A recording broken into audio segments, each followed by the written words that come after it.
Hi friends, welcome to Madhav investment. મેં તમને પાછલા વિડીયોમાં કીધું હતું કે હું તમને બધાને ઓપ્શનની એક સરસ મજાની ટ્રીક આપીશ કે આપણે કેવી રીતે ઓપ્શન કરવું, ઇન્ડેક્સનું, Nifty, Bank Nifty, Fin Nifty, આ ઇન્ડેક્સની અંદર કેમ રમવું અને કેવી રીતે વધારે પ્રોફિટ કરવો, માર્કેટનો ટ્રેન્ડ શું છે એ પહેલા તો આપણે ગ્રાફ જોઈ અને આગળ વધશું ત્યારે જ આપણે કમાશું. જો માર્કેટના ટ્રેન્ડની વિરુદ્ધ જશું તો લોસ થશે અને એ ગ્રાફ માં ક્યાં માર્કિંગ કરવું અને શું જોવું એ હું તમને લાસ્ટમાં સમજાવીશ. એના માટે તમે મારો આ વિડીયો છેલ્લે સુધી જોજો મિત્રો.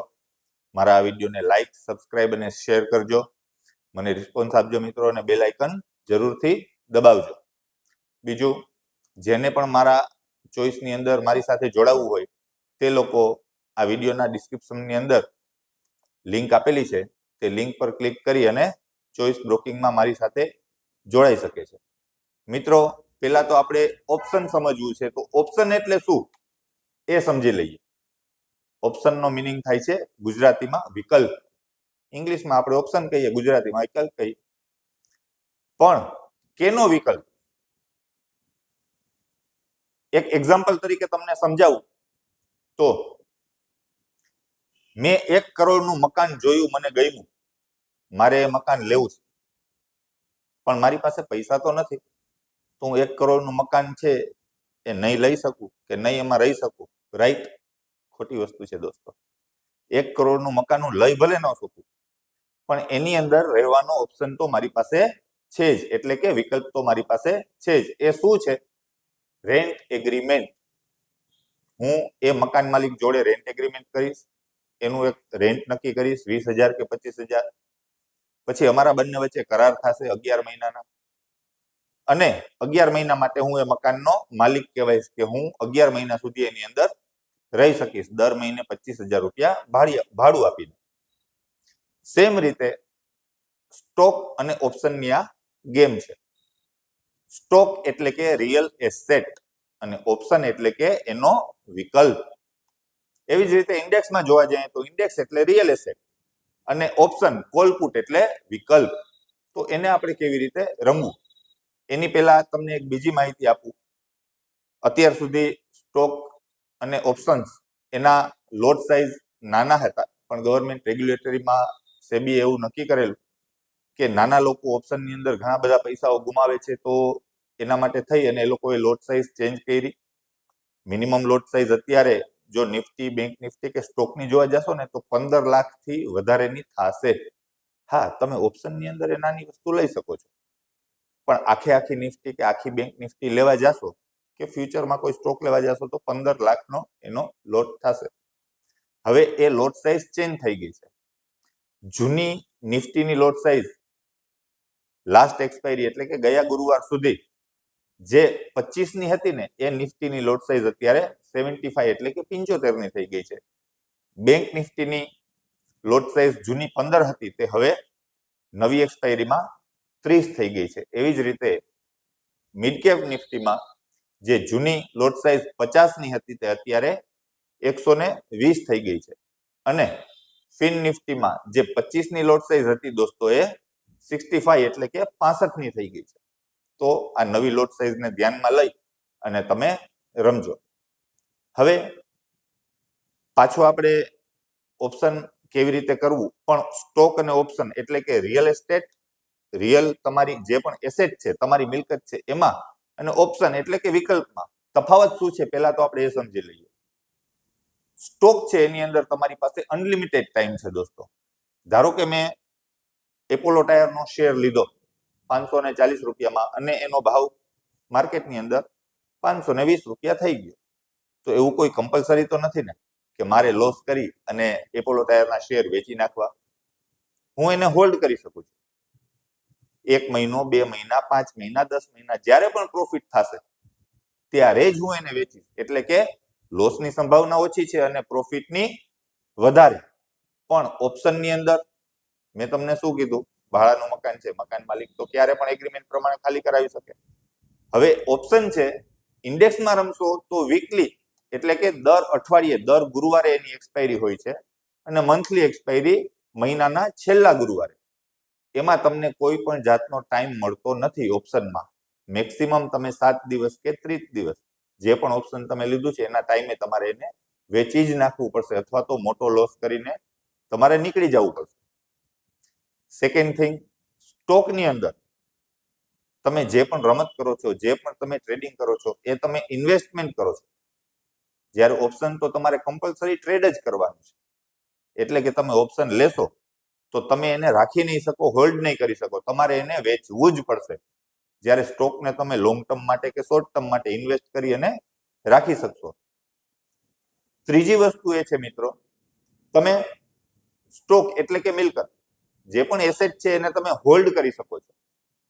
સ્ટોક છે એને તમે લોંગ ટાઈમ હોલ્ડ કરો, પણ ઓપ્શનને તમે હોલ્ડ કરી શકતા નથી. એના સમય પ્રમાણે તમારે એને વેચવો જ પડે છે. નહીં વેચો તો લાસ્ટમાં એક્સપાયરીના દિવસે એ ઝીરો થઈ જશે. એમાં પણ પ્રીમિયમની રમત હોય છે, પણ એ હું તમને પછી સમજાવીશ. બીજી વસ્તુ છે, સ્ટોકની અંદર સ્મોલ લોસ અથવા તો નો લોસ. શું કામ? કારણ કે સ્ટોક છે એને તમે હોલ્ડ કરી શકો છો. જેને આપણે હોલ્ડ કરી શકીએ ને એની અંદર લોસ ઓછો થાય. જ્યારે ઓપ્શન છે એને તમે હોલ્ડ ના કરી શકો, એટલે એમાં ઇન્વેસ્ટમેન્ટ ઓછું છે પણ રિસ્ક ઘણું બધું વધારે. તમે ઘણો બધો પ્રોફિટ પણ કમાઈ શકો છો.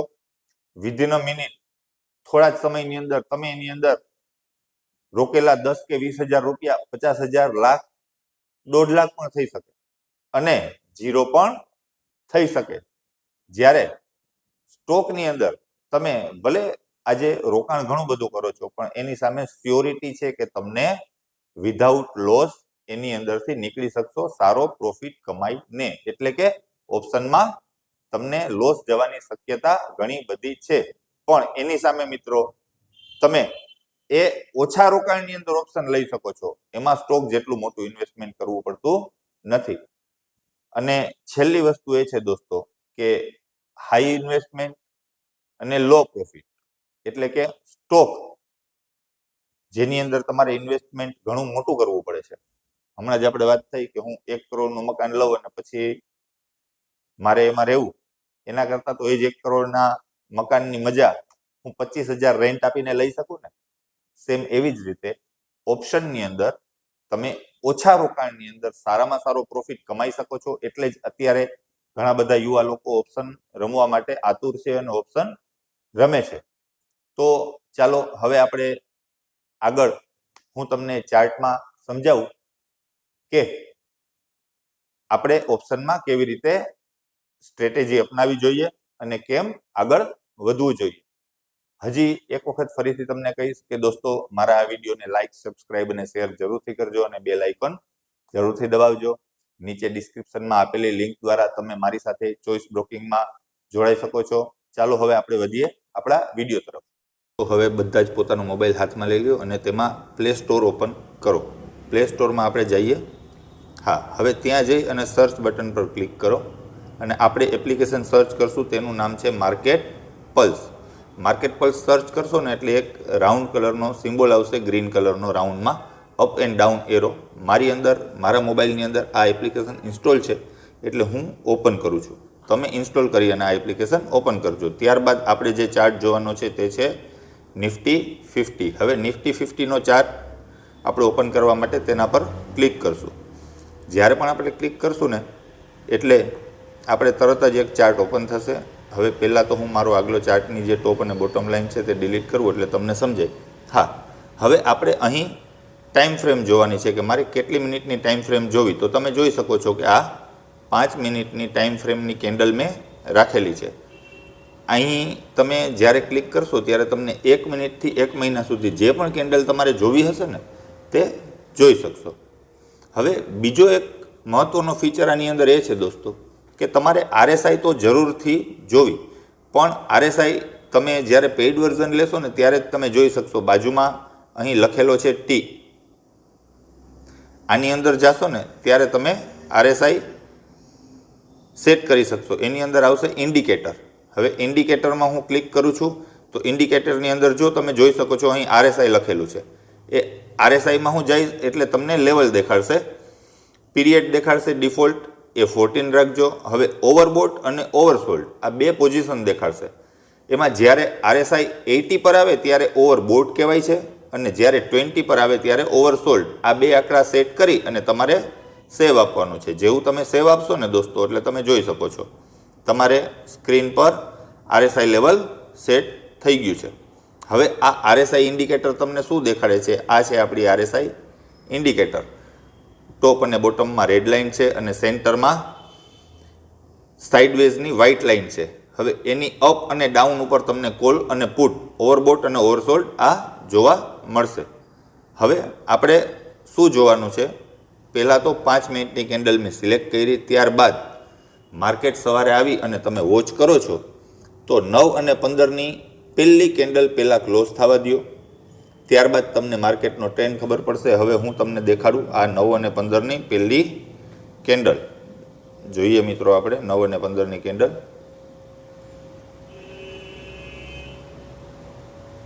હા, તો અહીં તમે જોવો છો મેં 9 અને 15ની કેન્ડલ પર અત્યારે માર્કિંગ રાખેલું છે. 9:15ની 5 મિનિટની પહેલી કેન્ડલ છે, તેનો હાઈ છે 23,840 અને લો છે 23,803.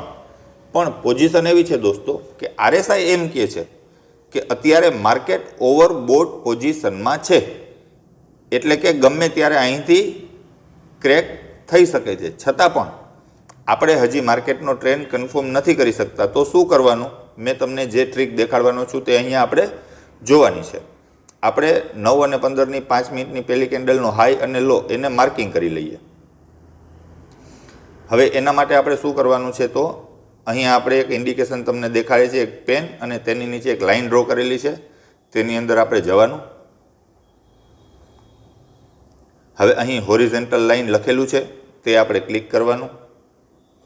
હોરિઝોન્ટલ લાઇન ક્લિક કર્યું એટલે એક માર્કિંગ માટેનો જોઈ શકો છો આ ડોટ ડોટવાળી લાઇન ઓપન થઈ. હવે આપણે 9 અને 15ની કેન્ડલ પર એને રાખશું. હા, હવે અહીંયા ટોપ અને બોટમ બંને માર્કિંગ કરવું છે. તો હું શું કરીશ? અહીંયા એનું બોટમ છે ત્યાં જઈ અને ક્લિક કરીશ એટલે લાઇન ડ્રો થઈ ગઈ. તમારે અહીં ડન કરવાનું એટલે એનું બોટમ માર્કિંગ થઈ ગયું છે. મિત્રો ફરીથી આપણે હોરિઝોન્ટલ લાઇન ઉપર જશું. એ જ કેન્ડલનો ટોપ પણ માર્કિંગ કરવાનો છે. રાઈટ, જો હવે તમે જોઈ શકો છો મેં 9 અને 15ની 5 મિનિટની પહેલી કેન્ડલ છે એનો ટોપ અને બોટમ માર્કિંગ કરી લીધો છે. હવે મારે કોલ લેવો કે પુટ એ કેમ ડિસાઇડ થશે એ અહીંથી હું તમને સમજાવું. જ્યારે 5 મિનિટની પહેલી કેન્ડલ ટોપ અને બોટમ એટલે કે હાઈ અને લો તમે માર્કિંગ કરી લીધા, ત્યારબાદ જો નેક્સ્ટ કેન્ડલ કોઈ પણ કેન્ડલ જ્યારે એના હાઈને તોડી અને બાજુમાં એને ક્લોઝ આપે છે, હાઈની ઉપર જઈ અને ક્લોઝ આપે, તમે જોઈ શકો છો આ કેન્ડલે હાઈની ઉપર જઈ અને ક્લોઝ આપ્યો. આ ગ્રીન કેન્ડલ જોઈ શકો છો. પણ નેક્સ્ટ કેન્ડલે શું કર્યું? તરત જ સેલિંગ આપી દીધું. એટલે હું અહીંયા નહીં બાઇંગ કરું કે નહીં સેલિંગ કરું, એટલે કે નહીં કોલ લઉં અને નહીં પુટ લઉં, હું વેઇટ કરીશ. વેઇટ કઈ વસ્તુનો કરવાનો છે? તો જોઉં અહીંયા આ કેન્ડલે ફરીથી જે આપણું માર્કિંગ લાઇન છે વ્હાઇટ લાઇન એની ઉપર ક્લોઝ આપ્યું અને બાજુની કેન્ડલ છે એણે ત્યાંથી નેક્સ્ટ બાઇંગ દેખાડ્યું હતું. જ્યારે આવી પોઝિશન આવે ને કે આપણા માર્કિંગની ઉપર ગ્રીન કેન્ડલ ક્લોઝ કરે અને બાજુમાં બીજી બાઇંગ ગ્રીન કેન્ડલ બને ત્યારે આપણે કોલ લેવાનો છે.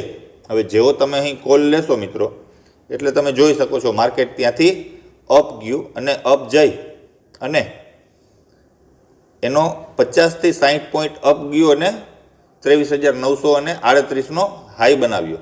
પણ એ દરમિયાન બીજું મહત્ત્વની વસ્તુ એ જોવાની છે, અહીં તમને દેખાડે છે કે RSI 80, આ તમે જોવો છો ને નીચે બે રેડ લાઇન ડોટ ડોટ છે, ત્યાં આપણી વ્હાઇટ લાઇન એ RSIની લાઇન છે કે માર્કેટ ઓવરબોટ છે, એ 80 પર આવ્યું છે. તો જ્યારે આવી પોઝિશન બને ને મિત્રો એ સમયે તમારી પાસે જો કોલ હોય તો એને સેલ કરી અને તમારી પોઝિશન તમે કન્વર્ટ કરી નાખો અને સેલિંગ પોઝિશનમાં આવી જાઓ, એટલે કે તમે પુટ લઈ લ્યો. હવે તમે જો આ RSI 80 ઉપર છે, શું થયું? અહીંયાથી માર્કેટે સેલિંગ આપી દીધું. જો આ દેખાય છે અહીં તમને એરો દેખાય છે, એ એરોએથી માર્કેટ સેલિંગ આવ્યો. સુપર ટ્રેન્ડ એટલે કે આપણી ગ્રીન લાઇન તૂટી અને ત્યાંથી માર્કેટ ધીમે ધીમે ડાઉન આવી અને સાઇડવેઝ થઈ ગયું. તો મિત્રો જ્યારે પણ RSI 80 પર આવે ત્યારે તમારે કમ્પલસરી પુટ લઈ લેવાનો અને 20 ઉપર આવે ત્યારે કમ્પલસરી કોલ લઈ લેવાનો. RSI અને આ 5 મિનિટની કેન્ડલનો ફંડા આ બંને તમે યુઝ કરશો ને એટલે તમે જરૂરથી ઓપ્શનની અંદર પ્રોફિટ કમાશો. હજી પણ જો કોઈને ના સમજાય તો મને કમેન્ટ બોક્સમાં કમેન્ટ કરી અને પૂછી શકો છો. હું એને બાય ફોન પણ સમજાવીશ અને જે રીતે એને સમજવું હશે તે રીતે એને હું સમજાવીશ, જેથી તમારો ઓપ્શનમાં લોસ ઓછો થાય. આ જોઉં છો જ્યારથી આપણે RSI 80 ઉપર હતી અને ત્યાં આપણે પુટ બાય કરેલો છે તો ત્યાંથી જો માર્કેટ કન્ટિન્યુઅસ ડાઉન છે. સેમ પોઝિશન નેક્સ્ટ ડે પણ તમે ચેક કરી શકો છો. એવરી ડે તમારું કામ એક જ છે કે તમે 9 અને 15ની 5 મિનિટની પહેલી કેન્ડલ છે એનો હાઈ અને લો બંનેને માર્કિંગ કરી લ્યો. આપણા માર્કિંગમાં ઉપરની સાઈડનું માર્કિંગ છે એટલે કે હાઈના માર્કિંગની ઉપર ગ્રીન કેન્ડલ ક્લોઝ આપે અને બાજુમાં જો બીજી ગ્રીન કેન્ડલ બનાવે તો જ તમારે કોલ લેવાનો, અને જો બાજુમાં રેડ કેન્ડલ બનાવે તો તમારે કોઈ પણ પોઝિશન લેવાની થતી નથી. એવી જ રીતે જો નીચેનું માર્કિંગ છે એટલે કે ફર્સ્ટ કેન્ડલનો લો એની નીચે રેડ કેન્ડલ બનાવે અને બાજુમાં બીજી રેડ કેન્ડલ બનાવે તો તમારે પુટ લેવાનો છે. ત્યાં સુધી તમારે કોઈ પણ પોઝિશન લેવાની નથી, કારણ કે જો આ બંને લાઇનની વચ્ચે માર્કેટ રમતું હશે ને તો એને સાઇડવેઝ માર્કેટ કહેવાય અને એ તમારું પ્રીમિયમ ચાવી જશે. જો કોઈને ના સમજાય મિત્રો તો જરૂરથી મને કોમેન્ટ બોક્સમાં કોમેન્ટ કરી અને પૂછજો. મારી આ ચેનલને લાઇક, સબસ્ક્રાઈબ અને શેર જરૂરથી કરજો અને મારા ચોઈસમાં મારી સાથે જોડાઈ લેજો. Good bye.